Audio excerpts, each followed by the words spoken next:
Hello guys, welcome back again to my channel bersama saya Hansen di sini dan seperti biasanya setiap harinya saya akan membuatkan video seputar cryptocurrency. Apa kabar kalian hari ini semuanya? Semoga dalam keadaan yang baik-baik saja. Teman-teman, kita melihat Bitcoin pada akhirnya berhasil kembali breakout di atas 67.000 dolar. Dan ini sebenarnya sudah sesuai dengan ekspektasi kita yang kita sudah bahas dari beberapa hari terakhir, bahwa saya sampaikan rally kali ini kemungkinan akan sampai setidaknya ke area 67.000 dolar. Dan akhirnya kita telah menyentuh area tersebut. Dan di video hari ini kita bakalan bahas apakah ini sudah menjadi akhir dari rally kali ini, apa yang ditunjukkan dari data di belakang layar, dan kira-kira apa yang bisa kita expect berikutnya dari segi price action. Jadi stay tune terus sampai akhir video. Nah, sekarang kita bakal mulai dari CoinMarketCap terlebih dahulu. Per hari ini secara global market cap crypto berada di angka 2,42 triliun dolar atau naik sekitar 2,81%. Nah, di top 10 coin sendiri kita juga melihat semuanya dalam keadaan hijau kecuali Toncoin. Nah, sisanya mengalami kenaikan antara 1, sekian persen hingga kurang lebih 7%. Dan yang menjadi top performer hari ini adalah Solana dengan kenaikan 7,94% menuju 173,85 dolar. So, itu adalah outlook sementara dari beberapa top coin yang ada. Sekarang kita langsung aja masuk ke beberapa data dan berita terbaru hari ini. Nah, yang pertama teman-teman, kita perlu tahu bahwa para hedge fund terbesar di Amerika Serikat pun, majority or 52% of the nation's largest hedge funds are betting on Bitcoin. With the introduction of Bitcoin ETFs, institutions have run out of reasons to say no to sound money. Jadi ini adalah list top 25 hedge funds yang dimana 52%-nya teman-teman itu telah mempunyai exposure terhadap Bitcoin. Jadi teman-teman, sekarang ini hampir semuanya telah mempunyai exposure terhadap Bitcoin. Dan saya rasa ini adalah lagi-lagi bukan salah satu, tapi cycle yang paling mudah untuk menjadi holder Bitcoin. Jadi kalian harusnya bersyukur teman-teman, kalau kalian baru masuk di cycle kali ini, untuk menjadi seorang holder pada cycle ini, terutama 1 tahun ke belakang, itu harusnya bukan hal yang terlalu sulit.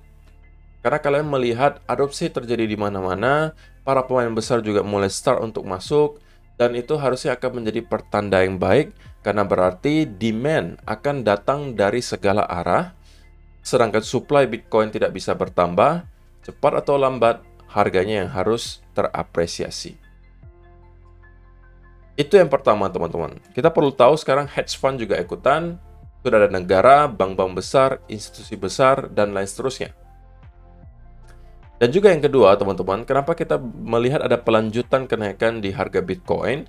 Ini juga karena inflow yang cukup besar lagi-lagi datang ke spot Bitcoin ETF dari Amerika Serikat. Nah, kalau misalnya kalian perhatikan di sini, while retail investors still dominate, money managers are making moves with 1.3 billion in inflow in just 2 weeks. Bitcoin ETF have rebounded to a net $12.3 billion since launch, erasing April's losses. Jadi, sejak pertama kali aktif bertransaksi, teman-teman, spot Bitcoin ETF dari Amerika Serikat telah berhasil mengakumulasi 12,3 miliar dolar untuk Bitcoin spot ETF-nya. Dan berita baiknya adalah, beberapa hari terakhir kita melihat kembali ada inflow beruntun, teman-teman. 4 hari berturut-turut kita melihat ada inflow, dan angka inflow-nya juga nggak kecil, teman-teman. Ratusan juta dolar. Dan ini kita harapkan tentunya terus berlanjut gitu ya. Kita nggak mau bahwa inflow ini hanya sesekali kemudian dibarengi outflow lagi seperti yang mungkin kita lihat di bulan Maret kemarin, terutama pertengahan bulan Maret sampai pertengahan bulan April ya. Kita melihat di sini mix keadaannya. Biasanya ada outflow beruntun, diikuti inflow beruntun, kemudian ada outflow, inflow beruntun, outflow 2 hari, inflow 2 hari, outflow 5 hari, dan seterusnya. Kalian mengerti lah maksud saya bahwa di bulan pertengahan Maret sampai akhir April kita bisa katakan itu keadaannya mix. Tapi untuk sementara di bulan Mei termasuk oke lah ya. Dari awal bulan kemarin sampai sekarang kita bisa katakan dominan itu mendapatkan inflow. Kalaupun outflow itu angkanya kecil. Dan berita baik berikutnya teman-teman, Grayscale juga lagi-lagi di hari kemarin inflow keadaannya. Jadi membantu juga net flow untuk spot Bitcoin ETF menjadi positif. Nah, kalau kita bicara soal spesifik pergerakan harga Bitcoin dan juga angka likuidasinya, kalau saya teman-teman perhatikan ya, 12 jam, 24 hour, itu juga sudah mulai ada building lagi semacam angka likuidasi. Gitu ya, di atas maupun di bawah. Tapi ini range-nya nggak besar. Antara 66 sampai 68 ribu. Tetapi kalau teman-teman zoom out lagi ke time frame yang lebih besar, 3 harian, 1 mingguan, itu di bawah sudah tidak banyak lagi angka likuidasi.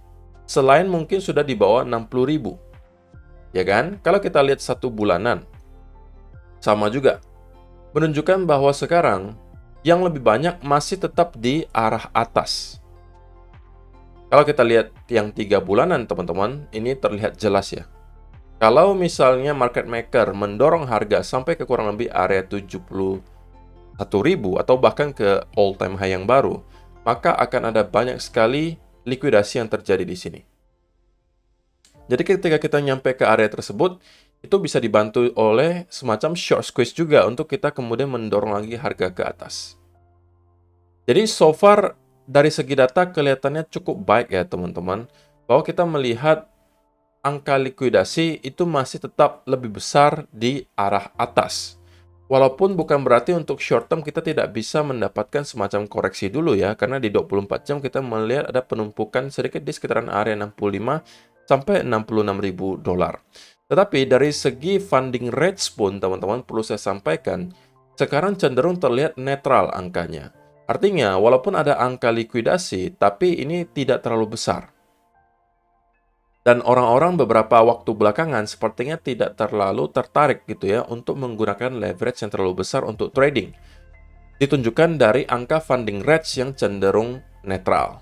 Dan itu adalah berita baik teman-teman. Karena berarti orang-orang yang mungkin 1,5 atau 2 bulan lalu masuk menggunakan leverage yang sangat besar, sangat agresif, itu adalah orang-orang yang FOMO kemungkinan dan newbie. Sehingga funding rates pada saat itu sangat tinggi angkanya. Tetapi sekarang kita melihat sudah ada penurunan yang sangat signifikan dan terakhir kali saya cek funding rates itu dalam keadaan yang netral. Menunjukkan leverage di sistem itu nggak terlalu besar, nggak sebesar 1,5 atau 2 bulan yang lalu lah intinya. Gitu ya. Jadi, so far so good, semua data masih menunjukkan ke arah yang positif. Dan juga teman-teman, yang perlu kalian ingat adalah, ini data historis yang cukup menarik dari Kyungju. Bitcoin is in the middle of bull cycle. Its market cap is growing faster than its realized cap, a trend that typically lasts around 2 years. If this pattern continues, the bull cycle might end by April 2025. Jadi, ini ada sebuah indikator bernama growth rate difference. Jadi, perbedaan antara market cap dan juga realized cap, teman-teman. Nah, biasanya ketika kita melihat indikator ini menunjukkan histogramnya berada di atas garis di sini, teman-teman, garis 0, itu biasanya menunjukkan kita sedang berada di fase bull market. Dan biasanya fase bull market tersebut, teman-teman, bertahan kurang lebih 2 tahun.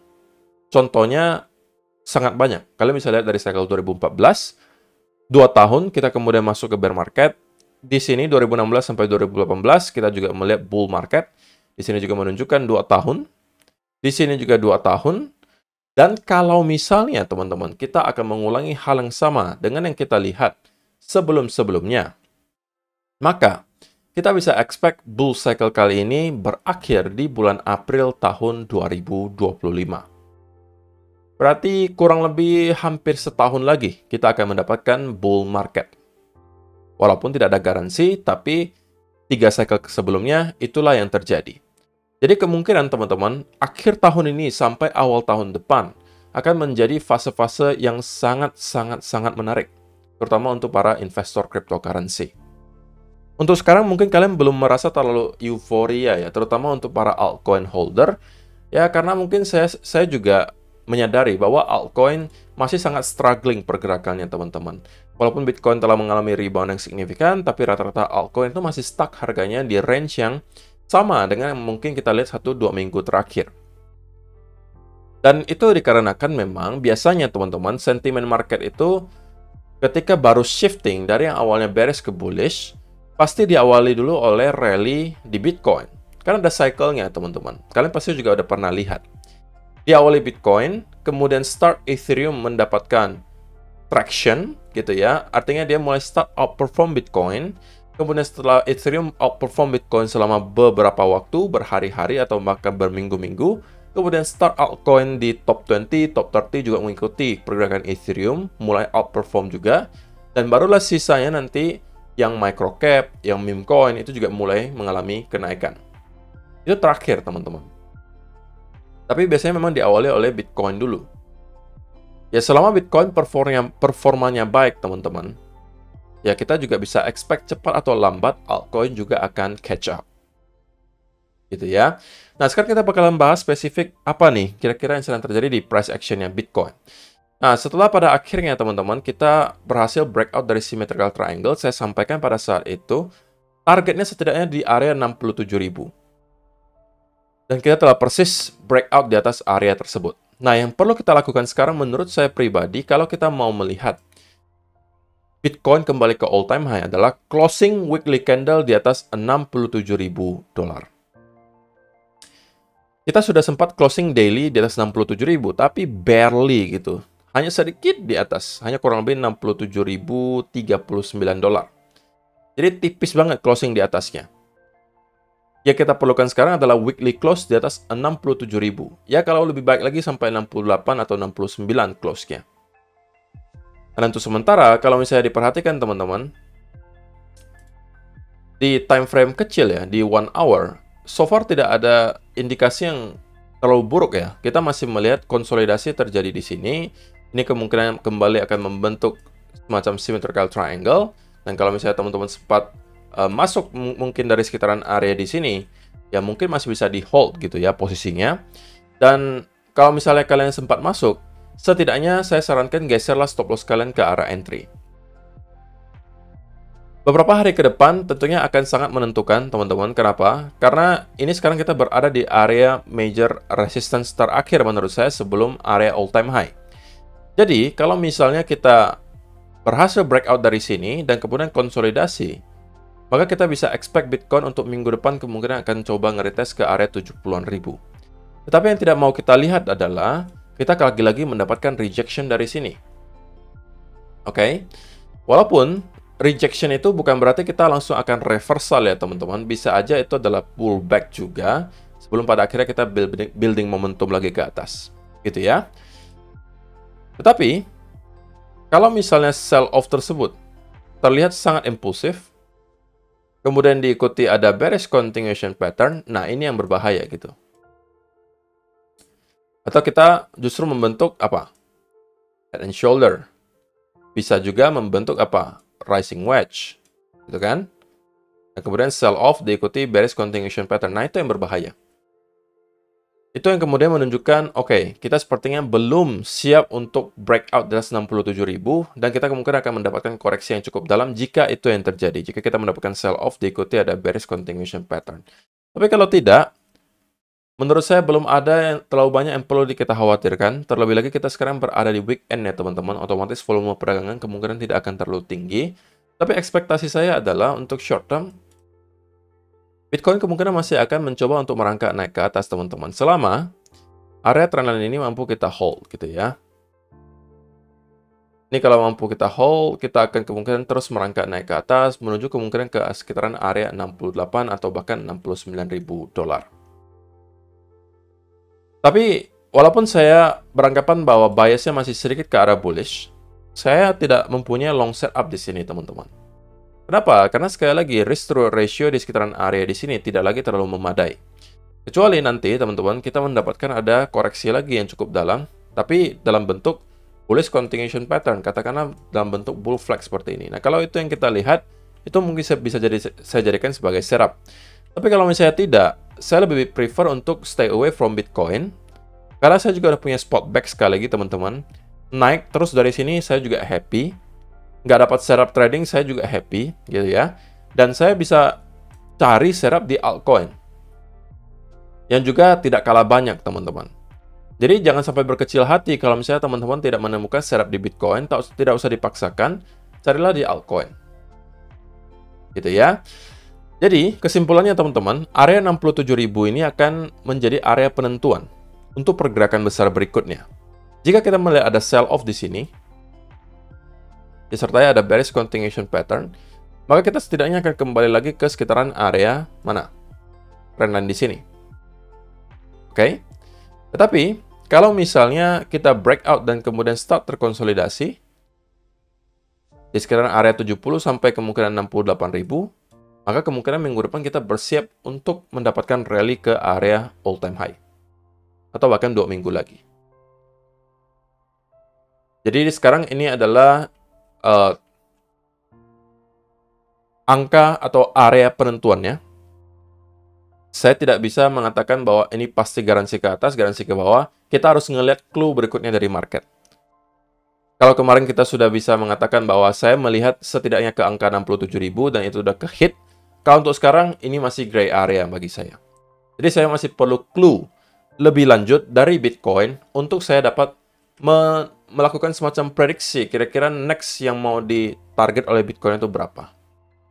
Tapi untuk sementara kita berada di 67.000, kita harus lihat clue berikutnya bagaimana reaksi market terhadap angka ini, dan barulah mungkin di video besok atau lusa kita akan kembali membahas kira-kira arah mana yang probabilitasnya lebih tinggi untuk dicapai.